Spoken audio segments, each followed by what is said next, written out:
할렐루야. 아멘. 오늘은 하늘의 사람들 쉬운 한 번째로 사도행전 13장 42절에서 52절까지 복음의 생명력이라는 제목으로 하나님 말씀 여러분과 함께 나누길 원합니다.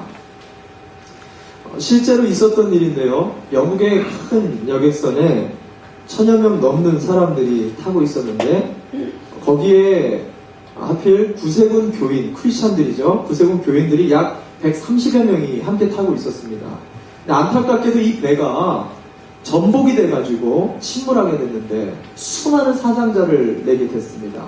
근데 아이러니하게도요, 그 중에 구세군 교인들이 130명 중에 무려 109명이나 익사하게 되어집니다. 왜 이런 일이 벌어졌을까 안타까운 마음에 시신들을 조사하는데 재밌는 게도 각 개인에게 지급되었었던 구명조끼가 이 109명에게는 없는 거예요. 한 명도 구명조끼를 입지 않고 그냥 익사를 당한 거죠. 그래서 살아난 생존자들에게 그 당시의 증언을 이렇게 물어보게 되었는데 그것을 통해서 안 사실은 이 구세군 교인들, 크리스찬들은 자신들의 구명조끼를 벗어서 사람들에게 입혀주면서 이렇게 말을 했다고 합니다. 나는 죽음이 준비된 사람입니다. 염려 말고 구명복을 당신 입으십시오. 그리고 주 예수님을 꼭 믿으십시오. 천국에서 만납시다. 그리고는 죽음을 그들이 맞이했다는 것입니다. 여러분, 예수 그리스도의 복음 안에는요, 사망과 죽음의 권세를 이기는 하늘의 놀라운 생명이 있는 것을 여러분 믿으십니까? 아멘. 여러분 정말 믿으십니까? 아멘. 이 생명을 아는 예수 그리스도의 참된 복음을요, 우리 지난번에 살펴봤던 것처럼 바울과 바나바가 이 비시디아 안디옥에 있는 어떻게 보면 터키의 5대 도시 중에 하나인 큰 도시 안에서 작은 회당에 하나님의 사람들 앞에서 서서 하나님의 복음을 열심히 증거했죠. 근데 그 복음 안에 수많은 사람들이 변화되기 시작하는데 복음 안에 있었던 이 생명력, 강력한 예수 그리스도가 가진 이 생명력을 세 가지 오늘 본문을 통해서 오늘 우리에게 이야기해주고 있는데요. 저와 여러분이 짧은 시간입니다. 그러나 이 짧은 시간 이 생명의 말씀을 통해서 이 한 주 동안 우리가 붙잡아야 될 복음의 말씀을 여러분과 함께 좀 살펴보려고 합니다. 첫 번째 보고 싶었던 것은 복음의 생명력을 우리 모두가 다 갈망하고 있다는 사실을 알아야 된다. 오늘 성경은 이 얘기를 하고 있습니다. 복음의 생명력을 모두가 갈망하고 있다. 정말 많은 크리스찬들 중에 하나가, 정말 많은 크리스찬들 중에 정말 많은 사람들이요, 오해하는 것 중에 하나가 뭐냐면 사람들은 복음을 싫어한다라는 거예요. 사람들은 복음을 부담스러워하고 복음을 듣기 싫어한다라고 생각을 한다는 것이 잘못된 오해라는 거죠. 오히려 반대로 사람들은요, 복음을 간절하게 원하고 있어요. 복음에 대해 주려 있어요. 복음에 대해 누구보다도 갈망하고 있다는 것을 우리가 알아야 된다라고 오늘 성경은 이야기합니다. 한번 보겠습니다. 사도행전 13장 42절 말씀인데 함께 한번 같이 스크린을 보면서 함께 봉독했으면 좋겠습니다. 시작. 저희가 나갈새 사람들이 청하되 다음 안식일에도 이 말씀을 하라 하더라. 아멘. 우리가 지난주에 살펴봤듯이 이 회당 안에 예수 그리스도에 대한 말씀, 큰 은혜의 말씀을 증거했는데 사람들이 딱 나오는 이 바울과 바나바에게 이렇게 얘기합니다. 다음 주에도 와서 이 말씀을 또 전해 주십시오. 여러분 뭐예요? 무슨 은혜를 받은 거예요? 이 사람들이 설교에 은혜를 받은 거예요. 은혜를 받은 거예요. 마치 우리 예수님교회 성도들처럼 이렇게 바울이 선포하는 메시지에 모두가 은혜를 받으니까 다음 주도 또 와서 그 설교를 해달라고 지금 얘기하는 장면이 24절의 말씀입니다. 근데 이들은요, 어렸을 적부터 계속해서 하나님의 말씀을 듣고 자란 사람들이었어요. 근데 타지에서 갑자기 온 바울의 메시지가 도대체 이들에게 어떻게 들렸길래 큰 은혜를 이렇게 받았다고 바울에게 또 와서 해달라고 얘기를 했을까요? 이게 오늘 중요한 포인트예요. 그동안 이 유대인들의 회당 문화를 우리가 좀 잘 모를 텐데 이곳엔 누구라도 와서 말씀을 증거할 수가 있어요. 지금처럼 뭐 특별한 목회자들만 설교를 할 수 있는 게 아니라 당시의 랍비들이나 아니면 회당장이나 바리새인들이나 누구라도 근처에 있는 두루마리에서 하나님 말씀을 빼가지고 그 말씀에 대해서 이야기를 할 수 있었어요. 근데 특징이 뭐냐면 지금 우리가 보고 있는 이런 성경책처럼 성경 66권이 다 있는 게 아니었어요. 구약의 모세오경을 중심으로 해서 성경이 있는데 한 권 한 권씩 있는 것도 아니라 한 장 한 장씩 있는 것도 아니라 1절부터 뭐 15절 아니면 한 절만 두루마리가 제각각 쪽보금식으로 다양하게 그렇게 있다 보니까요. 어떤 날은 예레미야서를 가지고 와서 이야기를 할 때도 있었고요. 어떤 날은 창세기의 몇 장을 가지고 생뚱맞게 이야기를 할 때도 있었고요. 어떤 날은 뭐 출애굽기, 어떤 날은 여기 갔다 저기 갔다. 그러다 보니까 이들 안에 성경을 많이 알기는 하는데 그 성경을 갖다가 전체의 숲을 볼 수 있는 그런 말씀을 들어본 적이 없었던 거예요. 그랬던 그들 앞에 바울이 와가지고 무슨 얘기를 했어요? 이스라엘 백성의 전체적인 역사를 쫙 훑으면서 출애굽부터 시작해가지고 다윗 왕, 지금 세례 요한까지의 모든 역사적인 배경을 다 쫙 망라하면서 결론에 이스라엘의 역사가 어디를 향하고 있다라고 얘기했죠? 예수 그리스도를 향하고 있다. 우리가 그처럼 고대하고 기다리던 메시아가 예수 그리스도 안에서 이루어졌고 그분이 지금 오셨다라는 것을 이 전체 성경에 나무만 보여주는 게 아니라 숲을 딱 보여주니까 사람들이 무슨 애를 받아요? 큰 은혜를 받아보는 거예요. 그래가지고 이 사람들이요 놀래가지고 사람들 앞에 또 이 바울과 바나바를 다음 주에도 꼭 다시 와달라고 부탁을 하는 거예요. 저는 이 말씀을 묵상하는데요. 오늘날 우리와 같다라는 생각을 하게 됩니다. 수많은 사람들이 신앙생활을 해요. 근데 각가지 가지고 있는 신앙관들이 다 틀립니다. 모든 신앙관들이 문제는 예수 그리스도와 연결되어 있다는 것을 잘 모를 때가 많다는 거예요. 믿는 사람들뿐만이 아니에요. 믿지 않는 사람들도 마찬가지입니다. 사람들은요 수많은 고민들을 가지고 살지요. 어떤 사람은 질병에 대한 고민을 갖고 살아갑니다. 어떤 사람은 자녀에 대한, 어떤 사람은 배우자에 대한, 어떤 사람은 재정에 대한, 어떤 사람은 신분에 대한, 어떤 사람은 내 인생의 진로에 대해 수많은 문제들을 가지고 다 살아가는데 이 모든 문제가 예수 그리스도가 필요하다는 것을 모르고 살아간다는 거예요. 오늘 바울이 이걸 이야기하는 겁니다. 믿는 자나 믿지 않는 자나 예수 그리스도가 필요하고 그분이 마스터키가 되고 그분만 있으면 됩니다. 이것을 오늘 회당에서 선포한 거예요. 그러다 보니까 이들이 한마디로 얘기하면 뿅 간 거예요. 아! 내가 그동안 찾던 메시아가 예수 그리스도였구나. 그래서 다음날 어떤 일이 벌어지느냐 44절 보세요. 그 다음 주에 바울과 바나바가 이 회당에 왔는데 깜짝 놀랄 서프라이즈가 벌어집니다. 44절 말씀 보겠습니다. 44절입니다. 제가 읽어드립니다. 그 다음 안식일에는 온 성이 거의 다 하나님 말씀을 듣고자 하여 모이니. 회당이 몇 명이 모이죠? 회당이 10여 명이 모여요.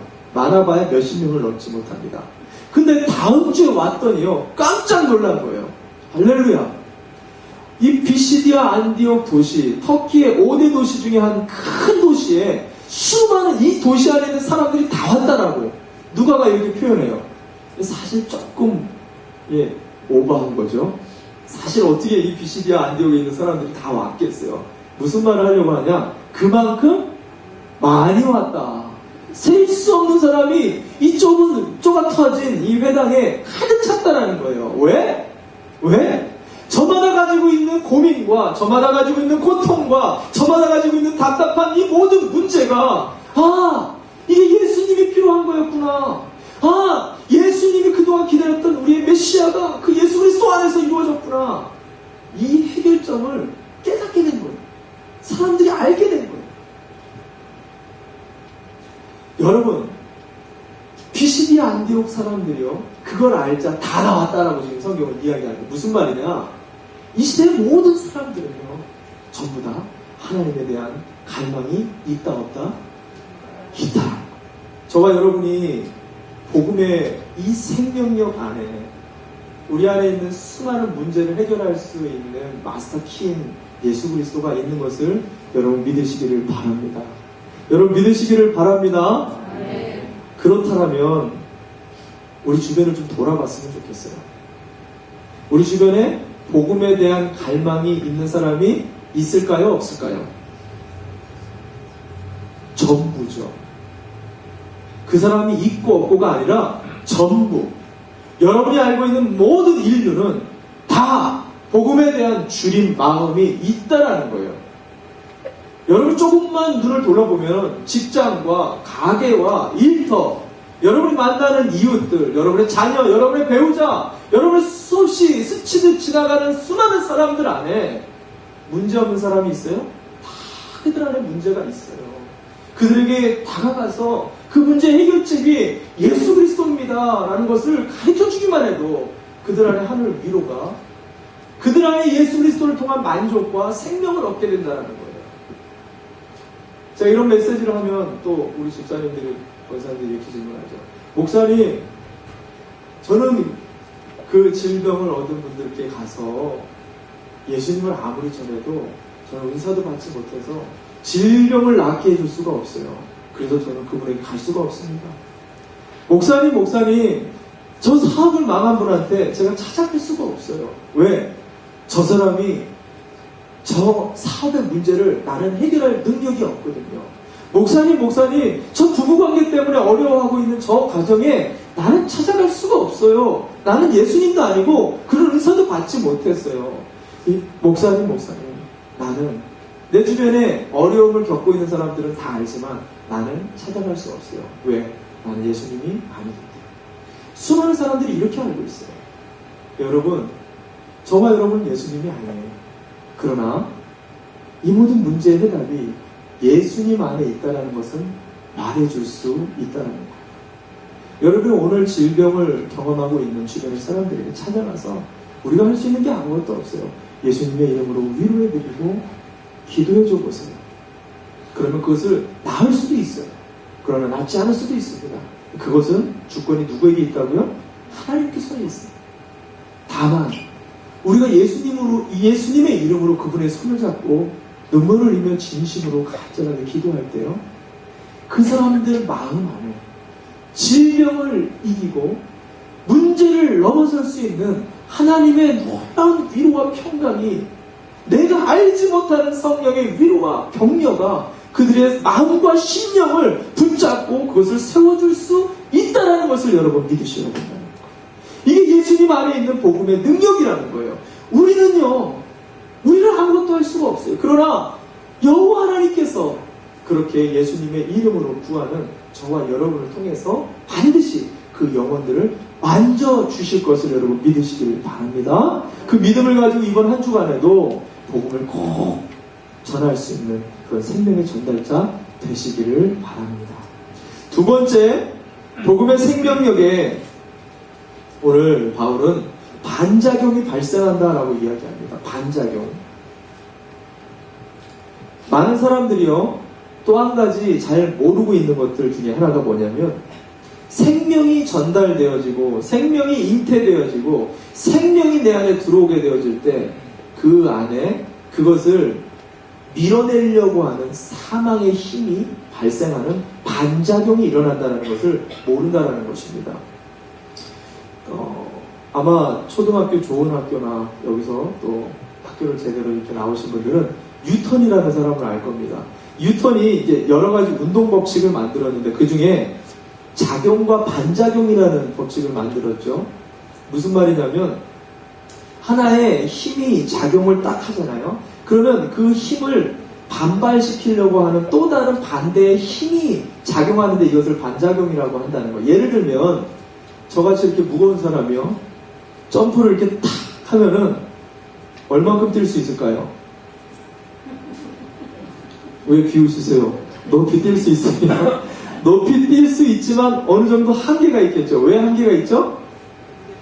중력에 힘을 받고 있기 때문에 내가 아무리 열심히 뛴다 한들 어느 정도 이상을 뛸 수가 없는 거예요. 뛰고 싶은 힘에 반대되어지는 중력의 반작용이 있다는 거예요. 이 무거운 강제상을 밀어버리고 싶은 이 미는 힘이 있는 반면 이 강제상이 가지고 있는 무게의 힘이 그것을 반발하는, 그래서 안 끌려가려고 하는 힘이 반작용으로 일어난다는, 모든 물체 안에는 작용이 있다면 반작용이 있다라는 거예요. 근데 생명이 일어나고 할 때, 생명이 움직이려고 할 때, 생명이 움트려고 할 때, 그때 사망이 그 생명이 움트지 못하게끔 만드는 반작용이 반드시 일어난다라는 거예요.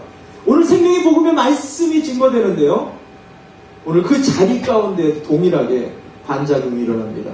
45절 말씀 제가 한번 읽어드립니다. 45절 말씀 제가 읽습니다. 유대인들이 그 무리를 보고 시기가 가득하여 바울의 말한 것을 변박하고 비방하거늘. 하나님의 말씀이 바울을 통해서 선포가 됐어요. 근데 유대인들이 그것을 보면서 시기가 가득해서 바울의 말한 것들 변박하고 비방했답니다. 변박하고 비방했다라는 그 원어 표현을 보면 이런 거예요. 그 의견을 반대해서 중상모략, 이건 아니야, 생명이 없어, 거기 쫓아가면 안 돼, 이쪽으로 와. 생명의 반대가 뭐예요? 사망이잖아요. 유대인들이, 복음의 은혜를 전해야 될 유대인들이 오히려 생명을 반대적으로 반작용으로 일으키는 그런 괴계를 꾸리고 있다는 거예요. 사실 이런 반작용, 사망의 반작용은 이 비시디아 안디옥에서만 일어난 게 아니에요. 예수 그리스도의 십자가 복음을 처음 예루살렘 성전에서 증거했었던 이 베드로가 설교했을 때부터 이미 가는 곳곳마다 계속해서 이런 유대인들이 반대하고 중상모략을 하고 반대적으로 그가 복음을 증거하지 못하도록, 사도들이 예수님의 복음을 증거하지 못하도록 끊임없이 반대의 힘을 작용시켜 왔었습니다. 그래서 바울은 이것에 대해서 이렇게 이야기를 합니다. 디모데후서 3장 12절, 디모데에게 이렇게 가르쳐줍니다. 디모데후서 3장 12절 제가 읽어드립니다. 무릇 그리스도 예수 안에서 경건하게 살고자 하는 자는 핍박을 받으리라. 네가 경건하게, 네가 생명 있는 삶, 네가 복음의 삶을 살려고 하느냐? 그럼 반드시 사망의 반작용이 너의 인생 가운데 늘 있을 거다라고 얘기를 하는 거예요. 왜냐하면 이것은 단순한 신약 시대만 있었던 게 아니라 인류가 시작했었던 창세 때부터 시작된 마귀의 사망과 죽음의 권세이기 때문이에요. 아담과 하와에게 생명을 주고 영원히 살 수 있는 영생을 주었건만 주자마자 성경에 누가 나타나요? 뱀이 나타나죠. 마귀의 사주를 받은 이 뱀이 아담과 하와가 가졌던 이 생명을 죽음과 사망의 존재로 만들어 버린다는 거예요. 그 이후부터요, 인류는 생명을 얻고자 할 때마다 반작용, 사망의 죽음과 권세가 우리를 올감해가지고 생명을 지키지 못하게끔 계속해서 우리를 힘들게 만든다는 거예요. 그래서 예수님께서 요한복음 10장 10절에 보면은 예수님께서 생명을 주시기 위해서 우리 가운데 풍성한 삶을 위해서, 풍성한 생명을 주시기 위해서 오셨다고 했잖아요.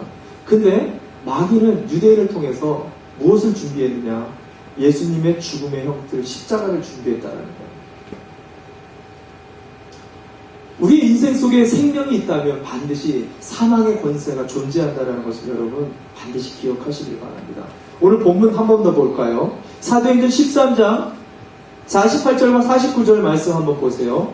제가 한 번 더 읽어드립니다. 이방인들이 듣고 기뻐하여 하나님의 말씀을 찬송하며 영생을 주시기로 작정된 자는 다 믿더라. 주의 말씀이 그 지방에 두루 퍼지니라. 유대인들이 막 방해 작업을 했는데요. 근데 그 말씀들을 사람들이 다 집중해서 듣고 그 비시디아 그 큰 도시 안에 수많은 사람들이 예수 그리스도를 믿는 부흥의 역사가 막 일어나기 시작했어요. 생명이 막 불길처럼 일어났다는 거죠. 근데 사망의 반작용이 있었을까요? 없었을까요? 또 일어납니다. 보세요. 51절 말씀입니다. 51절, 이어지는 51절 말씀 제가 읽어드립니다. 50절 말씀입니다. 50절 말씀 제가 읽어드립니다. 이에 유대인들이 경건한 귀부인들과 그 성내 유력자들을 선동하여 바울과 바나바를 핍박해 하여 그 지경에서 쫓아내니. 예나 지금이나 이 우몬 파워가 있는 것 같아요. 제일 먼저 이 유대인들이요, 자기들의 힘이 약하다는 것을 알고 제일 먼저 찾아간 사람들이 누구예요? 경건한 귀부인들을 찾아갔다는 거예요. 남자들이 사실은 힘이 있는 것 같지만 누가 있어요? 별로 인정하고 싶어 하지는 않으시지만 이 여자들이 또 힘이 보통 세지 않잖아요. 이 여자들이 귀부인들에게 막 가가지고 이 유대인들이 막 꼬드긴 거예요. 거기다가 이 지방에 있는 비시디 안디옥에 있는 이 재력가들을 막 찾아가가지고 리더십들을 찾아가가지고 막 선동을 하기 시작한 거죠. 그래가지고 결국 어떻게 됐어요? 바울과 바나바를 쫓아내버립니다. 여러분, 여기서 매우 중요한 포인트가 있습니다. 반작용으로 유대인들과 이 귀부인들과 재력가들이 바울과 바나바를 쫓아냈어요. 사망의 권세죠. 죽음의 권세입니다. 근데 우리가 여러분 이 반작용을 힘을 딱 받잖아요. 그러면 반작용을 딱 맞으면 어떤 느낌이 드느냐? 똑같은 반작용이 일어난다는 거예요. 예를 들면 여러분 옆에 있는 사람을 한번 이렇게 한번 뺨때기를 한번 때리면 안 되겠죠? 한번 이렇게 탁 쳐보세요. 그러면 어떤 마음이 들어요? 어떤 마음이 들어요? 한 대 맞으면 몇 대? 너무 많이 때리면 안 되고요. 한 대 이상 더 치고 싶은 마음이 든다는 거예요. 순간적으로. 이게 반작용이에요. 반작용이 한번 일어나면요, 반드시 반작용이 일어나게 되어 있다는 거예요. 만약에 내가 여기서 바울이라면, 내가 바나바라면, 여러분 상상해 봅시다. 유대인들과 재력가들과 귀부인들이 몇 명 안 됩니다. 근데 성경을 보니까 비시디 안디옥 모든 사람들이 누구를 믿었어요? 예수 그리스도를 믿었습니다. 바울의 말에 귀를 기울였어요. 조금만 노력을 하면, 여러분, 조금만 내가 이것을 잘 활용하면요, 비시디 안디옥 전체를 움직일 수 있어요. 바울과 바나바가 그거 못했을까요? 조금만 마음이요 쏠려버리면 반작용을 한 대 맞았단 말이에요. 그러면 그들도 반작용을 일으킬 수 있는 힘이 있죠. 어떻게 보면 유대인들보다 더 큰 힘이 있었어요. 권세가 있었다는 거예요. 근데 어떻게 하는지 보세요. 51절 말씀 51절 말씀 봅시다. 제가 읽어드립니다. 두 사람, 바울과 바나바입니다. 두 사람이 저희를 향하여 발에 티끌을 떨어버리고 이고니온으로 가거늘.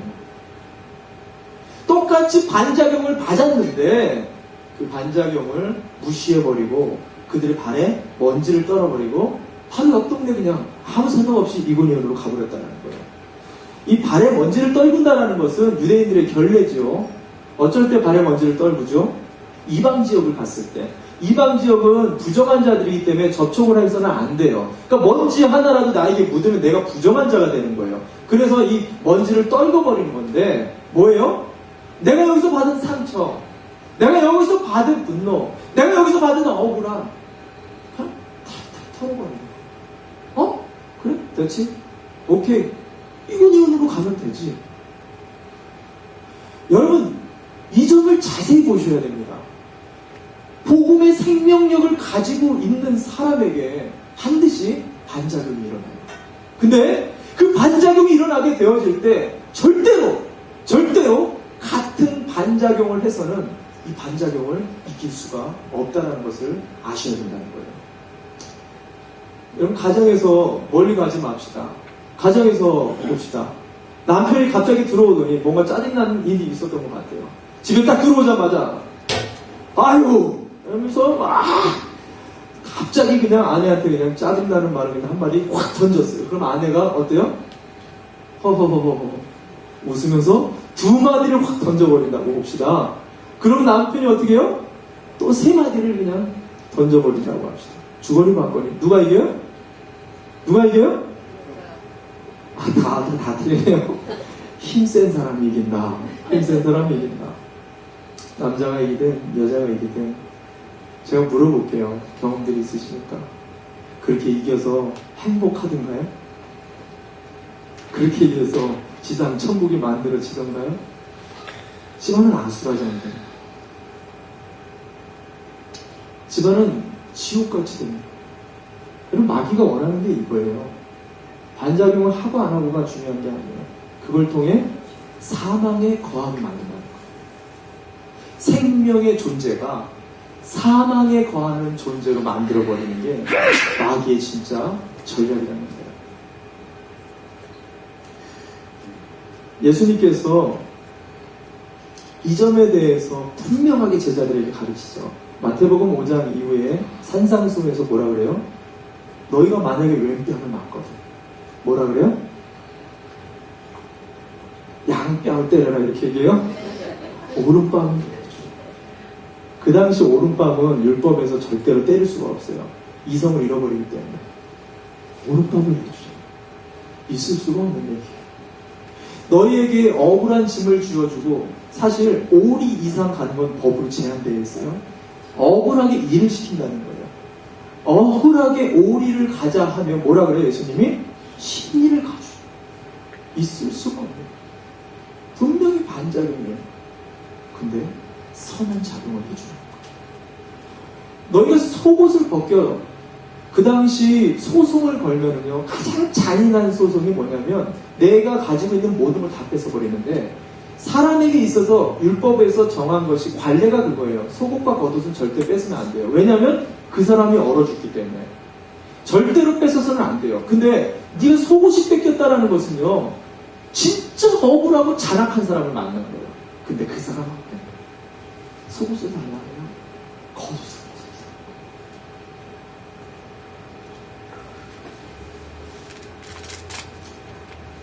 여러분, 반작용에 절대로 반작용으로 이길 수가 없다는 것을 분명히 기억하시기 바랍니다. 많은 사람들이 가정을 보면서 그래요. 와, 어떻게 저 가정의 부부는 저렇게 아름답고 신앙이 성숙할까? 사람들이 저 아름다운 교회를 보면서 와, 정말 천국과 같은 저런 아름다운 교회가 있네? 어떻게 저런 교회가 있을 수 있지? 라고 생각을 하지만 사실은요, 아름다운 가정과 교회는 없어요. 누구 한 명이 처절하게 죽어가는 십자가를 지고 있는 가정이 있을 뿐이에요.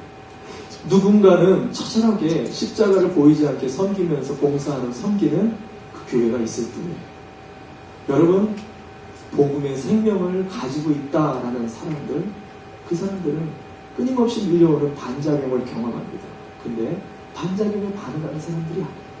자기가 경험한 예수 그리스도 성령이 부어주시는 이 생명력을 굳게 지키면서 내가 가야 될 하나님의 길들을 그대로 묵묵하게 걸어가는 사람들, 그들이 복음의 사람들인 것을 여러분 믿으시기를 바랍니다. 아멘. 마지막으로 세 번째, 이 복음의 생명력을 가진 자에게 방향 전환이 일어난다라고 이야기합니다. 방향 전환. 복음의 생명력을 가진 사람은요, 나의 방향이, 인생의 방향이 있어요. 근데 복음을 끝까지 붙들고 쫓아가면요, 그 방향이 꺾입니다. 어떻게? 하나님의 방향으로 꺾인다는 거예요. 그 깨달음이 우리 인생 가운데 날마다 있다는 거예요. 오늘 바울이요, 멋지게 설교를 해가지고 분명히 자기의 뜻대로 이 피시디 안디옥의 모든 사람들이 믿게 됐어요. 믿게 됐는데 예기치 않은 장벽이 처음으로 경험하게 된 거죠. 믿어야 될 진짜 사랑하는 유대인들이, 자기의 동종 유대인들이 거부감을 일으키면서 막 비방하고 못된 짓을 막 만들어내는 거예요. 바울이 마음이 조금 상했었던 것 같습니다. 오늘 본문의 말씀 하나만 보겠습니다. 46절 말씀 볼까요? 46절 말씀. 바울이 이렇게 고백을 합니다. 46절 제가 읽어드립니다. 바울과 바나바가 담대히 말하여 가로되 하나님의 말씀을 마땅히 먼저는 너희에게 전할 것이로되 너희가 그걸 버렸다라는 거예요. 그리고 영생 얻음에 합당치 않은 자로 자처하기로 우리가 이방인에게로 가노라. 무슨 말이냐면, 나는 정말 내가 유대인으로서 너희에게 먼저 생명의 복음을 전하려고 하는데 너희가 그것을 차버렸다는 거예요. 그래서 나 너희한테 복음 전하고 싶지 않아. 나 너희한테 가고 싶지 않고 너희가 더 이상 너하고 같이 일하나. 그런 마음으로 그냥 바울이 그런 마음으로 선포를 해버린 거예요. 근데 그때 자기가 열심히 복음을 붙들고 이 장벽 가운데 만났을 때 그때 바울에게 하나님이 말씀을 주세요. 이사야의 예언의 말씀인데 그게 47절 말씀입니다. 47절 말씀이 바울에게 임한 거예요. 47절 제가 읽어드립니다. 주께서 이같이 우리를 명하시되 내가 너를 이방의 빛을 삼아 너로 땅끝까지 구원하게 하리라 하셨느니라. 이사야의 메시아에 대한 말씀을 딱 받았는데요. 알고 봤더니 이 말씀이 뭐냐? 자기가 다메섹 도상에서 예수님을 처음 만났을 때 바울에게 주셨던 사명인 거예요. 내가 너를 이방의 사도로 세우리라. 내가 너를 이방의 사도로 세우리라. 바울은 이게 장벽인 줄 알았어요. 바울은 잘했는데 왜 내 인생이 이게 자꾸만, 왜 나의 걸림돌이, 왜 이런 문제가 발생했어? 근데 그 순간 복음을 놓지 않았더니 하나님의 말씀이 깨달음을 주셨는데 뭐냐? 그게 너의 길이 아니라는 거야. 너의 길은 이방을 향한 하나님의 길이 따로 있다. 오히려 이것을 통해서 당신의 방향을 잡아주고 있다는 거예요. 그래서 그들이 이 성에서 쫓겨나는데도 어떻게 나가요? 52절 말씀 마지막 결론을 보겠습니다. 52절 말씀 같이 함께 한 목소리로 읽어봅시다. 우리가 제자들의 마음으로 같이 읽겠습니다. 우리 스크린을 보면서 시작. 제자들은 기쁨과 성령이 충만하리라. 바울이 경험한 이 내면의 변화를 이해 못하면요, 마지막에 왜 생뚱맞게 제자들이 고난과 고통을 당하는데 갑자기 제자들이 그냥 기뻐하고 성령 충만해서 그 성을 떠나더라. 이게 이해가 안 가요. 왜요? 그들은 자신의 방법이, 자신의 방향이 잘못됐다는 것을 하나님 안에서 깨달은 거예요. 그리고 하나님의 방향을 깨닫고 오히려 감사하고 찬양하는 계기로 만들었다는 것입니다.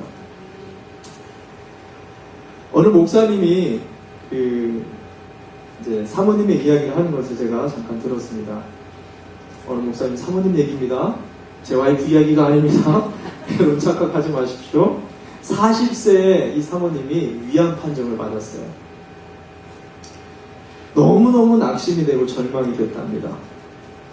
그 중에서도 남편 목사님이 제일 미웠대요. 남편 때문에 내가 병을 얻었어. 개척한다고 나를 고생시키더니만 내가 이렇게 된 거야. 우리 아내 아닙니다. 자, 어느 날 신방을 그 가정에 왔어요. 그래서 어느 목사님이 오셔서 신방을 오셔가지고 이렇게 신방을 하는데 사모님의 이런 마음이 느껴졌던 것 같아요. 그래서 다시 돌아갔다가 이 가정에 와서 사모님께 노트 한 권을 드렸다라 그래요.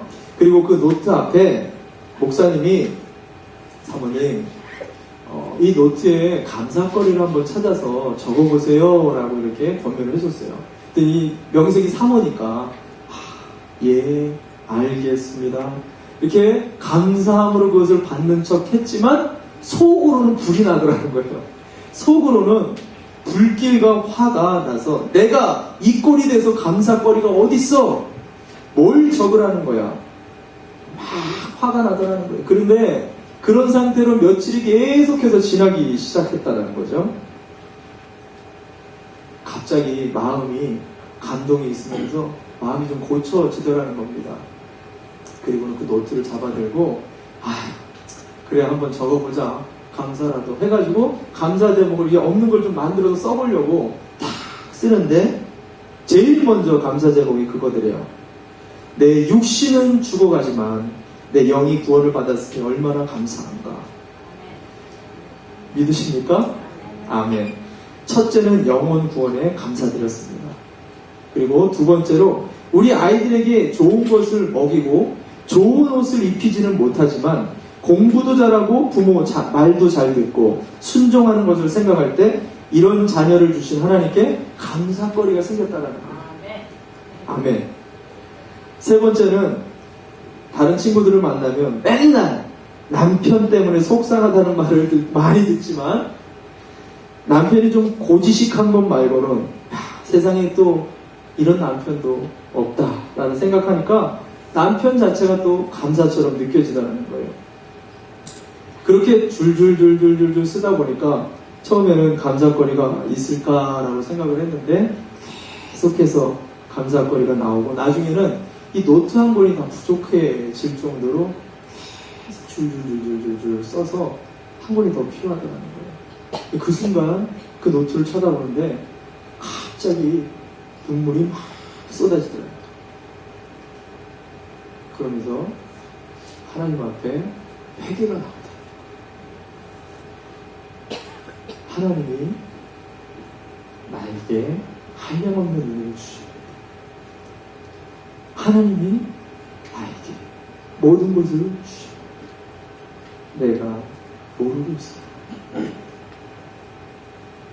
그동안 불평하고 원망하고 미워했었던 죄를 하나님 용서하여 주옵소서. 그 기도를 다 드리는데요.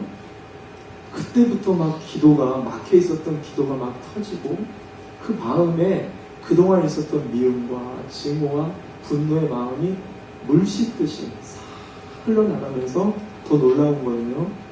위암이 예수님의 이름으로 떠나갔다. 놀라운 치유가 그 사모님 안에 경험되더라는 거예요. 여러분, 우리가 품고 있는 예수 그리스도의 이 복음은 죽음과 사망의 권세를 이기는 하나님의 생명의 능력이 되는 것을 여러분 반드시 믿으시기를 바랍니다. 이걸 꼭 붙잡고 깊이 묵상하잖아요. 나의 인생에 어떤 장벽이 생긴다 할지라도 나의 방향에서 하나님의 방향으로 바꾸는 그것을 은혜와 감사, 오히려 기쁨으로 바꾸는 저와 여러분이 될 줄 믿으시기를 바랍니다. 아멘. 저는 여러분들이 오늘 이 복음의 생명력 3가지를 꼭 붙들기를 바랍니다. 그렇다면 우리 주변에 조금만 좀 돌아보세요. 이 복음의 갈망을 필요로 하는 사람들이 많이 계실 거예요. 그들에게 내가 예수님은 아니지만 예수의 영으로 담대하게 이 모든 문제의 공허가 결국은 예수 그리스도께 연결된다는 것을 꼭 알려주세요. 하나님께서 하실 거예요. 하나님께서 그 예수 그리스도의 은혜로 그들의 마음을 위로하시고 만져주실 거예요. 근데 여러분이 그럴 때 꼭 잊지 말아야 될 게 있습니다. 반작용이 있다는 거예요. 어려운 문제가 생길 거라는 거예요. 반대의 힘과 사망의 권세가 있을 때 절대로 똑같은 반작용, 사망의 힘에, 분노의 힘에, 증오의 힘에 사로잡히지 마시기 바랍니다. 우리에게 있는 복음의 생명력을 가지고 생명을 굳건하게 지키고 나아갈 때 우리 인생 속에 어떤 방향의 전환이 온다 할지라도 하나님의 방향으로 나아가는 복음의 사람들이 되시기를 주님의 이름으로 축원합니다. 우리 함께 자리에서 일어납시다.